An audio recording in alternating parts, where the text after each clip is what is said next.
This is Common Courtesy, a social commentary talk show podcast starring personalities from various backgrounds, starting the conversation on the latest trending pop culture news, sex, relationship advice, and interviews with special guests.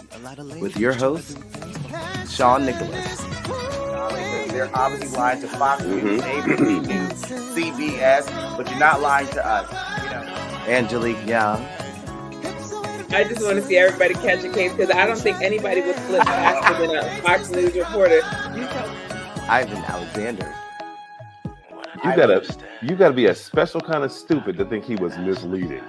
Let me tell you, flat he lied. Brandy J. Like before DNA tests, so-and-so was really your father, but they weren't really your father, and the DNA test came out and it was like... And Dr. Christina Palin. Even if critical race theory, some people think it's about slavery. So what? Slavery should be taught. All right, so I'm glad we got a chance to talk about this. We are coming back. Sit back and enjoy the conversation.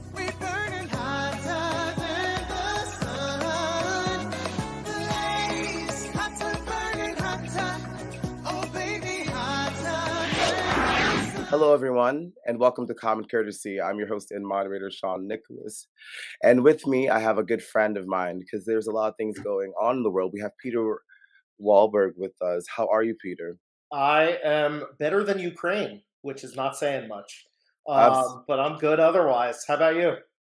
I'm very well. As we can see on the bottom of our screen, there's an invasion going on in Putin. This is what we're going to talk about. And my good friend Peter is very apprised on foreign affairs, so I thought it was very good to have him. Dr. Palin is going to join us a little bit later, so we're going to go ahead and get started. The only one who's missing tonight is our good friend Ivan, but we'll see him back next week. All right. The only conversation in the world's lips right now is the invasion of Ukraine by Russian President Vladimir Putin. The world stands in solidarity as the Ukrainian President Vladimir Zelensky and the people of Ukraine unite to repel Russian militants. And the world watches, and so do we. I want to take a look at this little clip that I saw in the Sun, and we're going to see what's going on over there.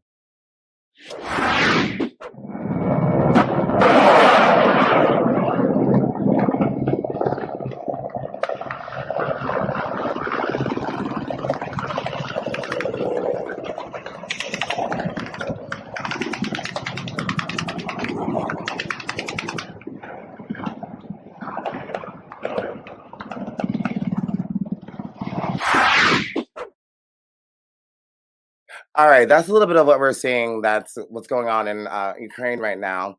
I want to go to Peter. Peter, what are we seeing and why is this happening and why is it happening now?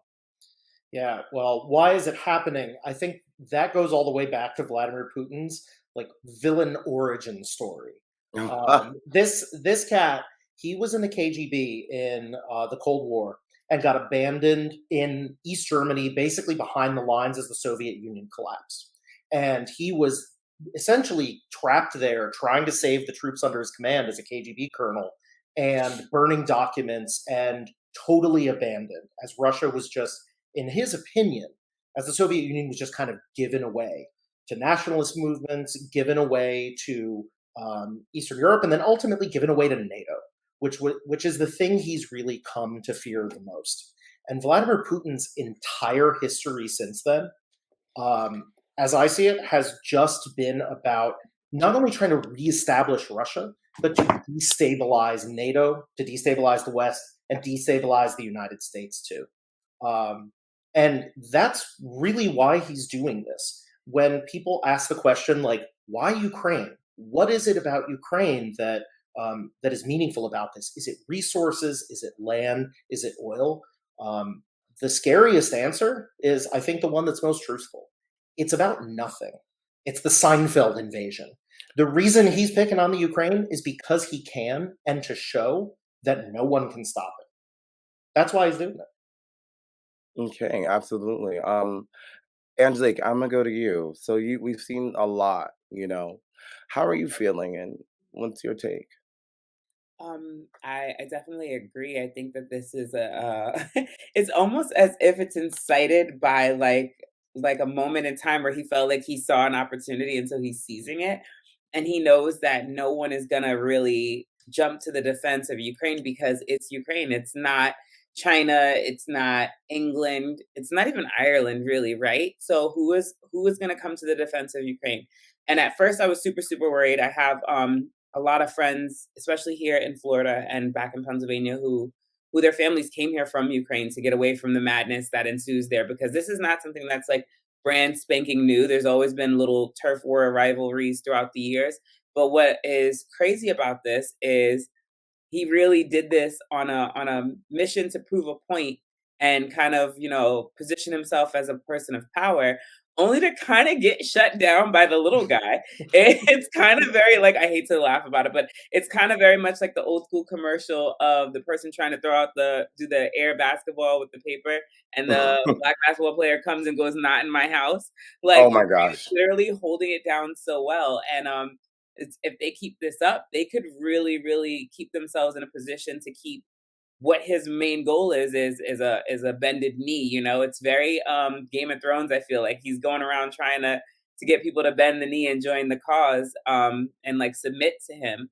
And it seems like the whole world is going backwards. I don't know if anybody realizes this yet, but it feels like everybody in power right now just wants a full reverse. Everybody wants a do-over. They want to start the game over and have a different storyline like play out.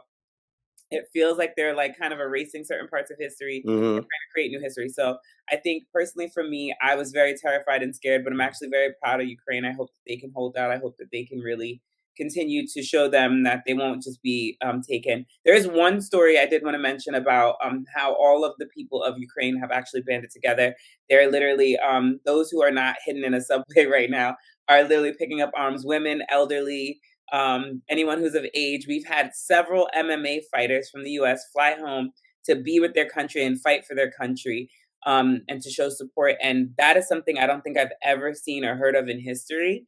Not without somebody literally pointing a gun to them and saying, "You need to do it." These people truly love their country, and I'm just absolutely in awe of not only what they're capable of, but the spirit of the people. It's actually very inspiring.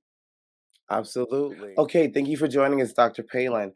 So I want to go to you, and your expertise. You're running an office. How do you feel, and what are you thinking in this moment? Well, I mean, I am very happy to see the play out of this David and Goliath, coming to fruition. I think that, the president of Ukraine has been very courageous.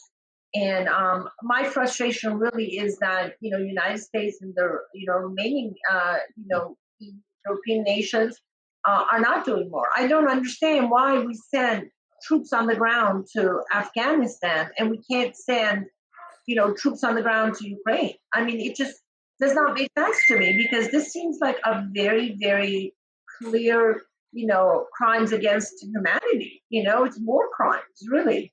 He had absolutely no reason to, and he thought he was gonna be able to, get ahead by basically getting into social media. But Ukraine's president was, beat him to it, and people realized that that his version is basically fake news. So and it was really disturbing also to kind of hear, and I don't want to harp on it now, but Trump was saying that it was a genius idea that Putin invaded Ukraine. I mean, it's ridiculous. It's absolute insanity that anybody would ever even think that.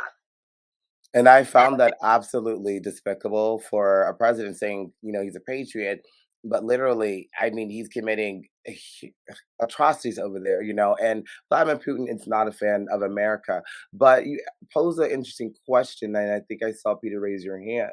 Peter, what did you want to say really fast before I bring Brandy? Yeah, I mean, I don't think I'm surprised that Trump is defending Daddy Putin. That's kind of his thing, right? That's what he's always been about. Speaking of Game of Thrones, it's that kind of reek relationship that they've always had with each other, Yes. right? But the thing is, like, Putin is really being revealed as a paper tiger here, and I think Russia's being revealed as a paper tiger here. It's interesting to think, Dr. Palin, when you were saying the U.S. should really be doing more. To my mind, I don't know what more we're supposed to be doing. When Russia's a nuclear power, that's the difference between Russia and Afghanistan. We The risk is massive for us intervening, even if we could guarantee success. The U.S. just doesn't have that many troops in Eastern Europe, and we don't have that many troops anywhere in Europe anymore. I really think that the United States has done a pretty good job, all things considered, between Biden kind of calling Putin shots at every step of the way, all the way leading up to the invasion, to uniting Europe behind a set of sanctions that a couple weeks ago would have been totally unthinkable. Kicking out Russian banks from the banking system, Germany getting rid of the Nord Stream pipeline, even the Swiss and the Swedes. The Swedes have not been involved in a war since 1814. They haven't sold weapons to another country since 1940. And so I think that the war has revealed that Putin has become a bit of a paper tiger. And seeing that he's struggling to defeat, quite frankly, a second-rate army like the Ukraine, not only would the U.S. have a massive danger coming in with Russia being a nuclear power, but I think at the moment it's not even proved necessary. That may be about to change. But I don't know what more we can do. I think that the U.S. Really handled this right from start to finish. And Dr. Palin, did you want to respond to that? Yes, I think that, whatever the opposition is, if like what you were saying, Putin is a time bomb, he can, activate the nuclear weapons at any time. I think that that's not going to change whether we help Ukraine with troops on the ground. All of the stuff about the banking and all the other sanctions are not stopping the lives from being lost. The thing that is going to stop lives from being lost is really to get in there and do a very sophisticated military operation, which only US and England and other countries like France are capable of. So I think that, to lead these people and then just to kind of at the end, from behind the scenes say, okay, now we got sanctions, they can't bank internationally, we froze their assets, well, but we're still losing lives in Ukraine. And I think that those things about the money and all of that is going to piss off Putin to trigger a nuclear war just as much as troops on the boots on the ground would. So that's my issue, is to stop the loss of lives. Stop the loss of lives and by triggering a nuclear war one way or the other? I don't know. I think that there's a big difference between cutting their banks off from the West and from having American troops directly engaged with fighting in cities, killing Russian troops, and using weapons in Ukrainian cities that run the risk of killing the Ukrainian populace, going into a country that we don't know and whose geography we don't understand. Even if we had the troops there, which I haven't checked lately, but the last I saw, we have maybe 15,000 troops between Germany all the way east. So I just don't think we have the resources, even if it was a good idea. And then I'm going to go to Brandy really fast. Brandy, what do you think? I think that it's a really crazy thing over there. I think that it's kind of hard for any of us to really know what's going on because we're not in the region. I think that with over 500,000 people fleeing Ukraine and, the men having to stay, it's a really crazy situation. It's unprecedented for us to even imagine. I think if a lot of us had our grandparents around, we could speak to them and try to figure out, like, understanding what this possibly could be. I think a lot of times it's out of sight, out of mind. And so this is something that's really in our face and, hurting us. And I think that trying to figure it out is really hard for any of us. I don't even know what to say on this subject. Okay. And I'm going to wrap this up because I saw a lot of bravery coming from a lot of people, and especially President Zelensky. There was a rumor that he ran away and he clapped back with his video with his boys, and he's like, "Oh, yo, we're here." I've seen such bravery through this crisis, I want to say, because I don't like war.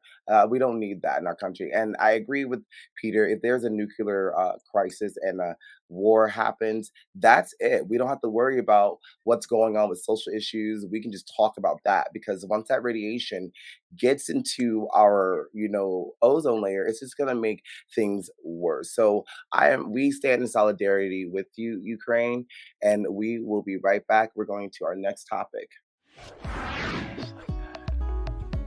We're taking a small little break. We'll be right back after these messages.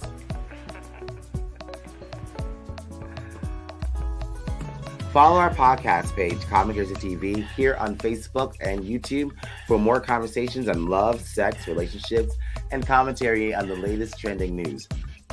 And listen to us on multiple podcast platforms via comicjerseytv.buzzsprout.com.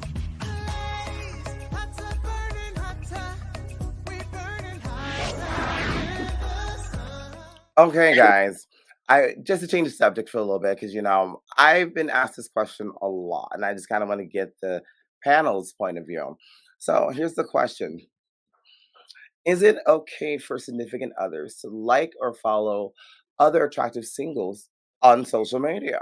I've been hearing this shit forever, like, oh, my boyfriend like this girl's half naked photo on Instagram or Facebook or whatever the have you. I want to ask you guys: is this a relationship red flag? And you know what? Who better to go to first than our relationship expert, I like to say. I'm going to go to Angelique. Angelique, what do you think? Is this a red flag? I mean, I think that liking, okay, let's put this into basis, right? If you are in a relationship with someone and you're walking down the street and you happen to see someone that's attractive, depending on your insecurity level or your comfortability level with your partner, you can say, wow, that person is attractive, and have no intention, right? I think intention is always still going to play the forefront of any kind of action.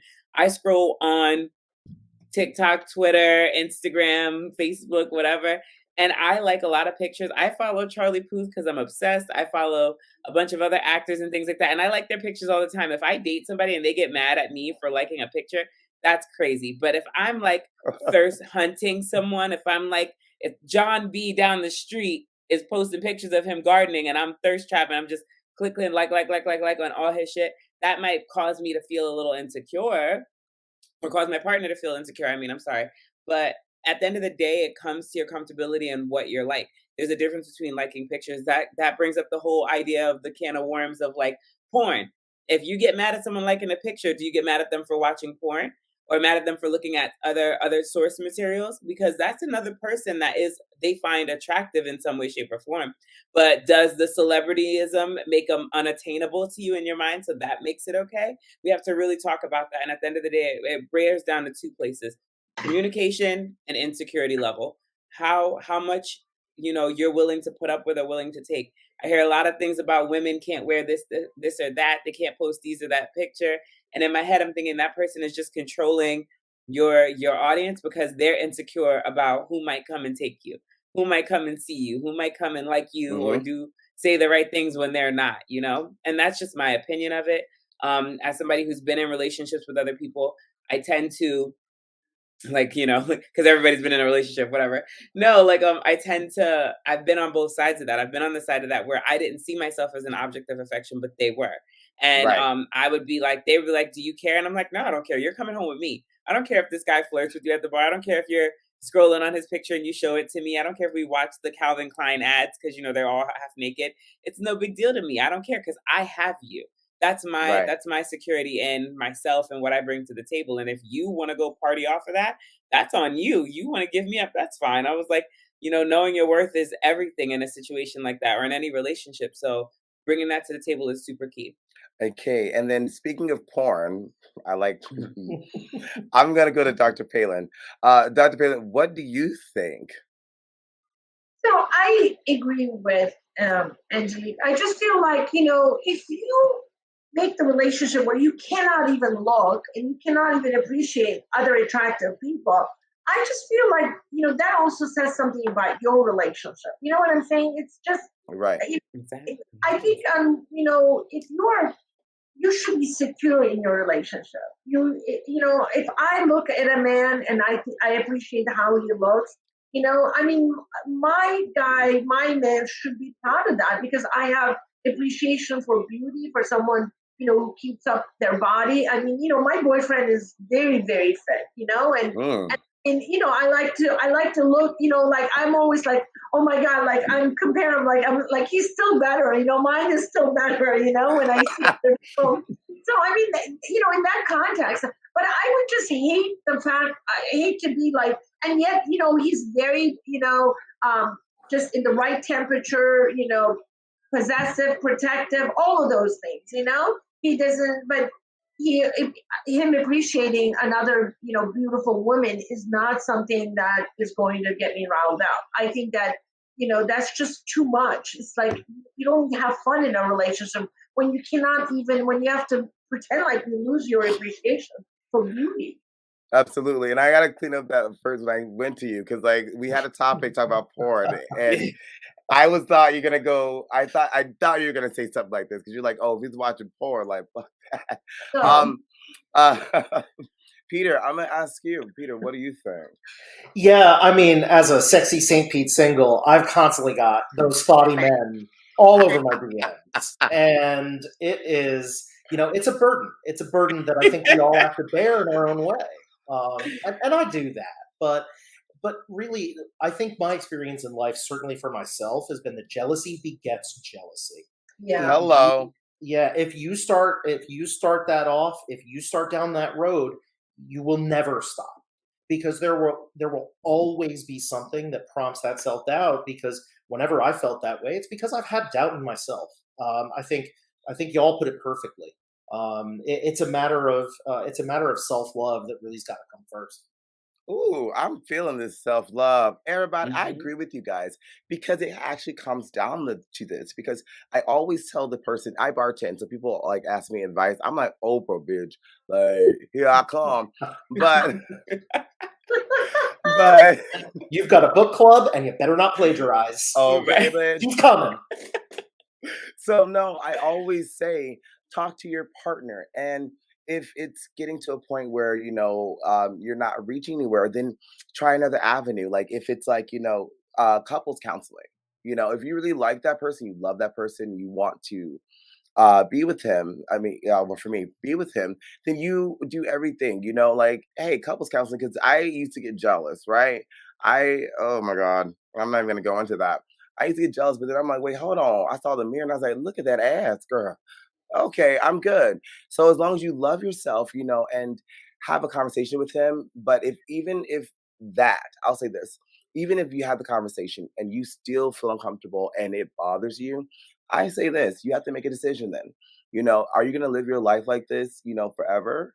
And it's okay. And I don't think that's okay, to live like I'm every time he goes out or he likes someone's picture, he's fucking them, like no, we can't live like that. And so I think this, you have to make a decision if this is something that you can live with.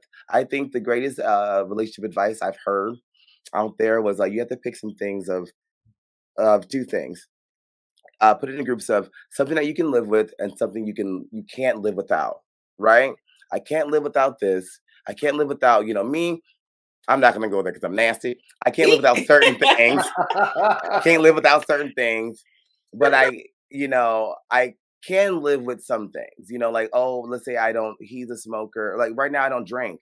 That's fine if I'm dating someone who does drink, as long as he's not an alcoholic, because I'm not picking people up. So you have to make a decision. And we ran out of time. And I want to thank you guys for listening to us. And unfortunately, Brandy, we lost her, but we'll get her back next week. But again, thank you, Peter, for joining us. I think we got a lot out. We'll Anytime. s- Yes, I'm wonderful. Thank you for being here. You were absolutely wonderful. Thank you all for having me and getting to talk about all the folks up in my DMs. Okay. We'll see you guys next week. I Bye. Follow our podcast page, Comic Jersey TV, here on Facebook and YouTube for more conversations on love, sex, relationships, and commentary on the latest trending news. And listen to us on multiple podcast platforms via commoncourtesytv.buzzsprout.com.